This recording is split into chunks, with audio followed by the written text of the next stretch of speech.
Fernando Haddad, nosso convidado mais do que especial, certamente vai ser e já está sendo o maior ministro da história deste país na economia, pela postura, pela independência dele, por toda a qualificação, para quem não acreditava, por isso que eu disse aqui que o general Hamilton Mourão, ultra-bolsonarista, respeitado, meu amigo pessoal, frequenta minha casa como a Leila, ele, a Paula, sua esposa, e ele fez profundos elogios ao ministro Fernando Haddad.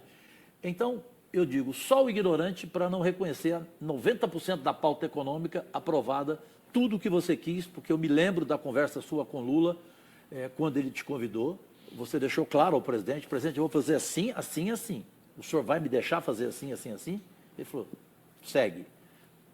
Para quem não sabe, isso é uma novidade. Ele teve essa conversa clara com o presidente. Se ele quiser falar, o ministro pode comentar sobre essa conversa com Lula. E aí, para ser objetivo, qual o medo que o senhor tem como ministro, o senhor não, você, porque você virou meu amigo, ministro da Economia, nesse ano, de alguma pauta que possa ter problemas no Congresso Nacional? Então, Cajuru, eu volto à resposta que eu dei para a Leila, porque, na verdade, eu falava dos 10 anos entre 2013 e 2022, que eu acredito que isso vai ser objeto de muitos estudos dos historiadores sobre o que aconteceu com o Brasil nesses 10 anos.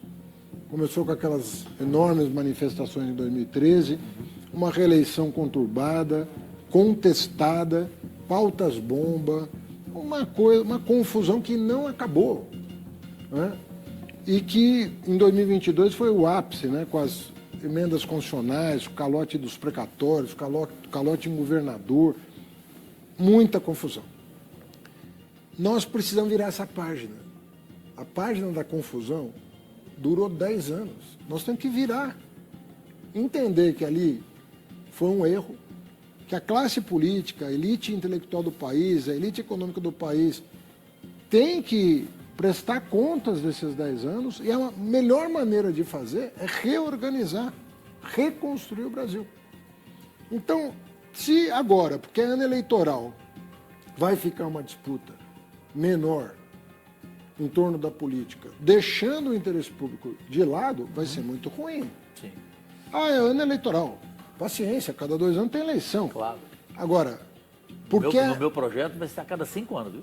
Porque é ano eleitoral, nós vamos sair da vibração, da boa vibe que a gente teve o ano passado, com todas as contradições, sim, porque não foi simples. Claro. E a política é a arte de superar contradições. Esse é o ofício da classe política. Promover sínteses a partir das contradições.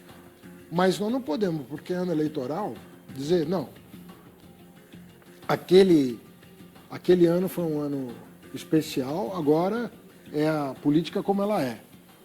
O pega para capau, vamos ver quem perde mais. Não dá. Nós não arrumamos o Brasil para voltarmos àquele cenário de uma disputa destrutiva entre as forças políticas. Uma coisa é a polarização em torno de ideias, não tem problema nenhum.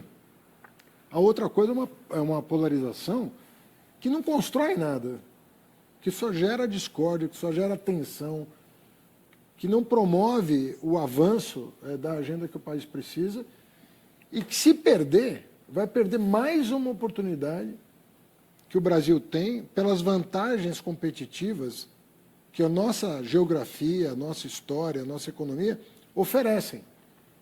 Nós somos o país que tem a maior possibilidade de produção de energia limpa, que pode se reindustrializar com base numa matriz energética sustentável, né, que pode educar a sua gente com programas inovadores como é o Pé de Meia, são coisas importantes para o país. Se a gente cuidar da indústria, da educação do jovem, se a gente cuidar da parte fiscal, da rigidez das contas públicas, se nós nos abrirmos para o mundo, fortalecer o Mercosul, fazemos parcerias com os Estados Unidos, com a União Europeia, com a China, nós estamos com 100 bilhões de dólares de saldo comercial. Sim. Qual é o país do mundo que tem isso? Qual é o país que tem quase 400 bilhões, 350 bilhões de dólares de reservas cambiais, não deve um centavo em moeda forte? Toda a nossa dívida é em real. Importante o Brasil saber Então, disso. essa oportunidade? Nós estamos batendo recorde de produção de óleo, de minério, de grão. Ou seja, se a gente não aproveitar esse momento para... Não é, vai disputar a eleição para a prefeitura, tá tudo bem. Agora, temos um país para cuidar, para arrumar, né? para cuidar. E a disputa tem que ser elevada. Eu fiz uma disputa para o governo do Estado o ano retrasado, né, em 2022, onde as ideias que estavam sendo pautadas não teve... Faz uma campanha sem baixaria, Sim, faz uma claro. campanha defendendo o que você acredita. E eu sou da tese, Cajuru, que ninguém precisa perder uma eleição. Eu vou te explicar por quê. Vai ter um vitorioso, né? O cara que teve mais voto. Mas se você disputou com honradez, se você defendeu as suas ideias, se você se comunicou bem, se você firmou posições importantes, uma derrota eleitoral não precisa significar uma derrota política. Não. Entendeu? Ninguém precisa perder politicamente. Eleitoralmente é a regra do jogo. O Willis Ele teve Rezende mais falava votos. isso. Mas politicamente, se você é minoria na sociedade, mas defendeu essa minoria com dignidade e perdeu, toda a sociedade conheceu o teu ponto de vista, vai respeitar mais teu ponto de vista, vai abrir a cabeça para eventualmente para um tema que não estava na agenda política, cultural, econômica do país. Ou seja, ninguém é obrigado a perder uma eleição desde que se coloque de uma maneira honrada no pleito. Você foi lá, defendeu suas ideias, perdeu, volta para casa, volta para o teu trabalho, volta para a universidade. Não tem problema nenhum. Quantas pessoas não disputaram 5 vezes a presidente da República, não ganharam? Lula. Aí você fala, ela perdeu. Mas depende do ponto de vista. Você, se você defendeu com dignidade o teu projeto, se você fortaleceu o teu ponto de vista na sociedade, um dia vai chegar o dia daquela ideia vingar. Foi muito bom ouvir, Leila, vou ler à vontade agora, nossa ídola. O francês Mitterrand falava desse jeito também. Eu entrevistei o francês Mitterrand também.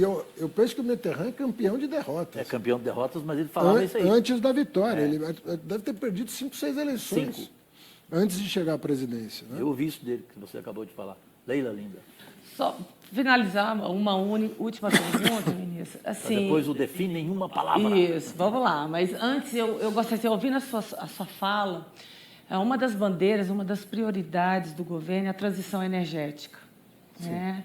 O país, hoje eu sou presidente da Comissão de Meio Ambiente e é uma pauta extremamente apaixonante, até pelas potencialidades que o país tem. Dentre elas, uma das prioridades do governo é justamente o mercado de carbono, que primeiro eu já quero aproveitar aqui, né, a todos que estão nos acompanhando, parabenizar você, a sua equipe, que foi um grande parceiro, na verdade, assim, todo o trabalho que a gente realizou com o 412, né, do mercado de carbono, foi muito fruto do trabalho do governo, de trazer essa pauta, de colocar como prioridade. E a gente está num impasse agora dentro da casa, né, com relação ao resgate do texto original, que foi fruto do trabalho do governo, junto com o nosso gabinete e todos os senadores.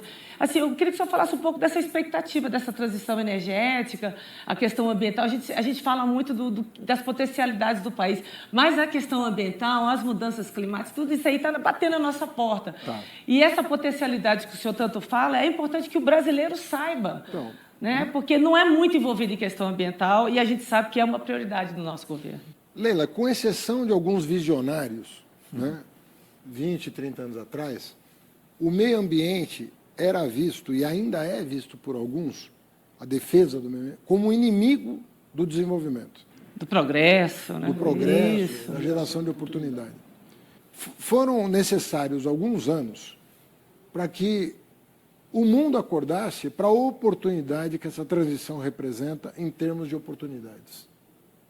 Quer dizer, o fato de nós podermos gerar emprego hoje na economia verde é o grande diferencial que os países vão ter daqui para frente. Por exemplo, Cajuru, a Europa está levantando barreiras ambientais para importados. Se o aço é produzido com energia fóssil, ele vai pagar uma tarifa. Se esse mesmo aço for produzido com energia limpa, ele vai pagar outra tarifa, mais baixa. Ou seja, uma espécie de tributação sobre o carbono. Isso está acontecendo no mundo e vai acontecer cada vez mais. Tem um pouco de hipocrisia nisso, porque é uma forma dos países ricos se protegerem. Mas, no nosso caso, ela vem ao encontro do nosso potencial.